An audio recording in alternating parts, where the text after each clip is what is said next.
got the truth, the money never lie, no.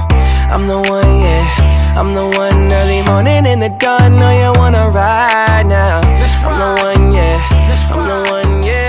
Hear you sick of all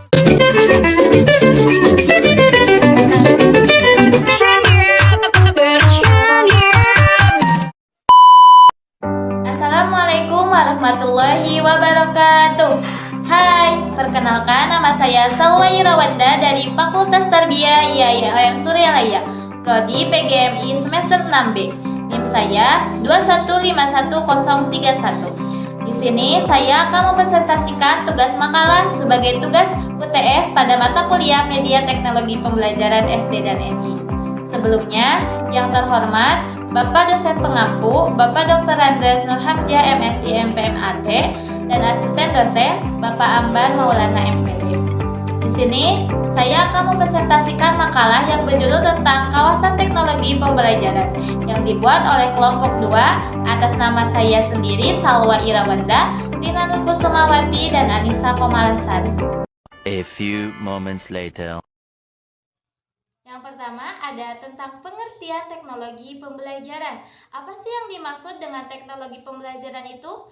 Teknologi pembelajaran itu merupakan proses yang kompleks dan terpadu yang melibatkan orang, prosedur, ide, peralatan, dan organisasi untuk menganalisis masalah dan mencari jalan pemecahannya, seperti melaksanakan, mengevaluasi, serta mengelola pemecahan masalah yang menyangkut semua aspek belajar manusia. Penggunaan teknologi pun harus mempertimbangkan norma dan nilai yang berlaku agar dapat berproses cepat dengan mudah. Nah, cara pandang tersebut itu bisa melandasi langkah gerak teknologi pendidikan dalam dunia pendidikan, baik tingkat SD, SLTP, SLTA, hingga kuliah. Adapun beberapa definisi menurut para ahli. Yang pertama, ada definisi awal yaitu tentang teknologi pembelajaran pada tahun 1920. Teknologi pendidikan itu dipandang sebagai media. Nah, media ini sebagai media pembelajaran visual yang berupa film, gambar, dan tampilan. Media ini juga bisa menampilkan pada suatu mata pelajaran. Adapun menurut AECT pada 1977, teknologi pendidikan itu adalah proses kompleks yang terintegrasi yang meliputi orang, prosedur, gagasan, sarana, organisasi untuk menganalisis masalah dan merancang serta melaksanakan dan menilai untuk mengelola pemecahan masalah dalam segala aspek belajar pada setiap manusia. Nah, dari pendapat di atas itu bisa disimpulkan bahwa teknologi pendidikan itu adalah suatu cara untuk meningkatkan aktivitas belajar dengan menggunakan media. Penyalahgunaan teknologi yang didesain secara sistematis.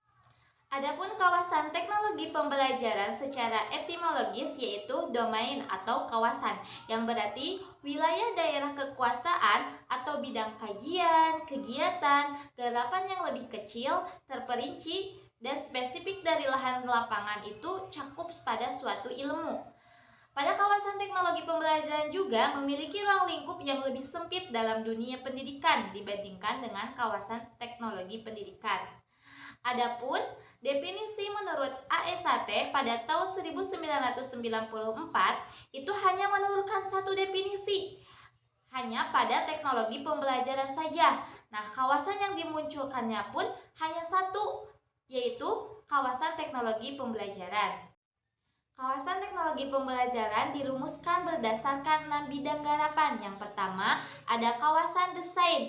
Kawasan desain itu adalah proses untuk menentukan kondisi belajar dengan tujuan untuk menciptakan strategi dan produk. Kawasan desain ini memiliki beberapa tipe. Yang pertama ada desain sistem pembelajaran, desain pesan, strategi pembelajaran, serta karakteristik peserta didik. Yang kedua ada kawasan pengembangan. Kawasan pengembangan ini adalah proses untuk penerjemahan desain dalam bentuk fisik. Pada kawasan ini juga meliputi pada yang pertama ada teknologi cetak, teknologi audiovisual, teknologi berbasis komputer, dan teknologi terpadu. Yang ketiga itu ada kawasan pemanfaatan. Kawasan pemanfaatan itu adalah aktivitas untuk menggunakan proses dan sumber untuk belajar. yang meliputi pada pemanfaatan media, difusi inovasi, implementasi, dan pelembagaan, serta kebijakan dan regulasi. Yang keempat itu ada kawasan pengelolaan. Kawasan pengelolaan ini adalah bagian integral dan sering juga dihadapi oleh para tenaga teknologi pendidikan yang meliputi pada pengelolaan proyek, pengelolaan sumber, pengelolaan sistem penyampaian, serta pengelolaan informasi. Yang kelima itu ada kawasan penilaian. Kawasan penilaian ini juga adalah kegiatan untuk mengkaji serta memperbaiki suatu produk atau program yang meliputi analisis masalah, pengukuran acuan, serta penilaian formatif dan sumatif. Yang terakhir itu ada kawasan evaluasi. Kawasan evaluasi ini merupakan proses untuk menentukan kesesuaian antara materi pelajaran dengan proses pembelajaran. Adapun hubungan antar kawasan teknologi pembelajaran. Ini masing-masing kawasan teknologi pendidikan itu bersifat saling melengkapi. Tiap kawasan itu tidak dapat berdiri sendiri tetapi saling berkaitan sebagai suatu kegiatan yang sistematik. Adapun hubungannya, yang pertama ada perancang proses dan sumber belajar, yang kedua ada pengembang proses sumber belajar, dan yang ketiga ada pemanfaatan proses dan sumber belajar, yang keempat ada pengelolaan proses dan sumber belajar, dan yang terakhir ada evaluator proses dan sumber belajar. Yang terakhir ada faktor-faktor yang mempengaruhi perkembangan teknologi di dunia pendidikan. Yang pertama ada keterbatasan kualitas dan kuantitas sumber daya pendidikan. Yang kedua ada ketidakmerataan kesempatan dalam memperoleh pendidikan. Dan yang terakhir ada model dan pendekatan pendidikan yang kurang relevan. Nah, dari faktor-faktor ini juga kita bisa mengubah pendidikan atau tenaga kawasan teknologi pendidikan ini menjadi lebih baik lagi. Sekian presentasi yang saya